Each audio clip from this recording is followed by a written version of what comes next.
Hi, I'm Marty Martin from DePaul University, where I teach in the Health Sector Management MBA, as well as direct that particular program. What I've been focusing on in this series, if you've been watching the series, is sharing with you quantitative decision-making tools. So you can put this particular tool, flowcharting, which will be the focus right now, within a broader context. If you haven't been watching the series, that's okay. Let's just dive in with flowcharting. So when you think about flowcharting, it's not the only tool, but part of your armamentarium or your arsenal or your portfolio, or part of your toolbox. So there's certain steps when you do flowcharting. You're saying, well, wait a minute, Marty, you said flowcharting, but I see process mapping. So process mapping and flowcharting are very similar. So let's review the 6 basic steps to actually develop a process map. Could be a clinical process, business process, or a flowchart. Number 1, assemble and train the team.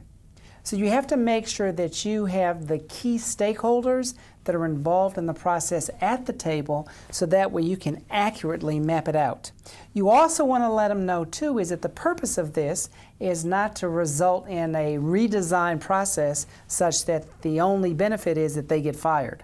So prior to an EHR implementation, prior to implementing guideways or pathways, or if you're doing a merger or acquisition, your structure might change and your process might change.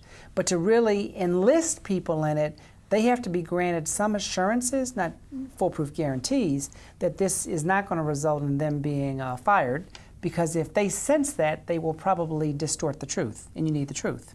So number 2, determine process boundaries and desired level of detail. So if you're going to do an admitting process, for inpatients, then you don't want to make sure that you have admitting processes for the ambulatory surgery center, admitting processes for outpatients, admitting processes, for observation. So you really want to define and limit the scope. Number 3, determine and order the major process tasks. So first you're going to catalog all the process tasks. You'd be amazed, when you do a process flow map, how many tasks you can have. You can have hundreds, if not thousands. Some of those tasks add value, some detract from value, and some might be value neutral. So in this days of focusing on cost efficiency, you have to ask yourself the question is, why are we going to have a task in a process that's not adding value or is value neutral? Unless it's a compliance function or a regulatory function. So number 4, once you gather the team together, gather this information, then you begin to map out your process flow map. You can use Microsoft Project, you can use a software called Visio, you can use Office Suite by Microsoft, do it by hand. There are a number of different tools that you can use. Number 5, check for accuracy. So this is when basically you're working with one team to develop the process map.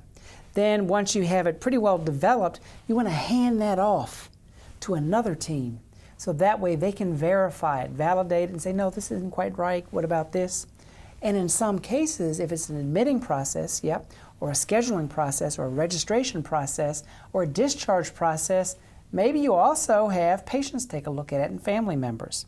Number 6, if you identify any gaps to that verification process in step 5, collect any other additional data. So these are the basic steps, pretty straightforward. So you really have to agree upon nomenclature or symbols. So this is not the list, but just a suggested list in terms of symbols. So you see the oval there, that's the beginning and the end. Kind of the box is the action step, that's the task, if you will. And that diamond there is the decision. So this is not the exhaustive list, but agree on what the symbols are and be consistent as you do process maps. So this is an example of a simple one. So the start, got a flat tire. So the decision is, do I change the tire, yes or no? If you say no, then you go one direction. If you say yes, then you fix the tire, and that's the end of it. So this would be called a high-level process map. Now, within that box, fix the tire, there's probably 30 or 40 little discrete steps, and you could map all those out, as well as decision points. So that would be a more granular, detailed map.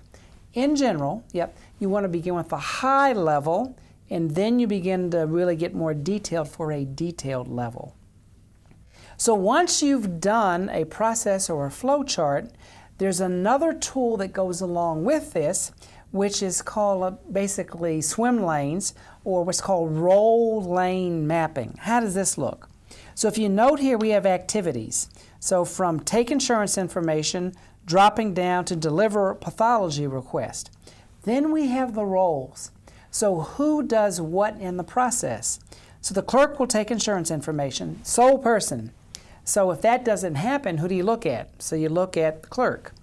Now there's some shared responsibilities. So move the patient, could be the nurse or it could be the porter. So if something goes awry there, then you look at the nurse or the porter. So it's very important is that once you've identified the tasks, you map them out into a process flow map, then you want to do the overlay of the swim lanes, which role position is responsible for it, or which group or team. It could be an individual or it could be collective. Why is this important? We talk a lot in healthcare about accountability, accountability, accountability. This is not only a decision-making tool, but an accountability tool.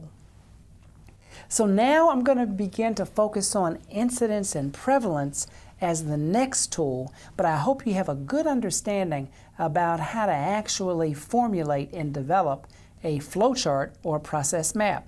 If you forgot, go back to the slide where I had those 6 steps, follow that, and follow the examples.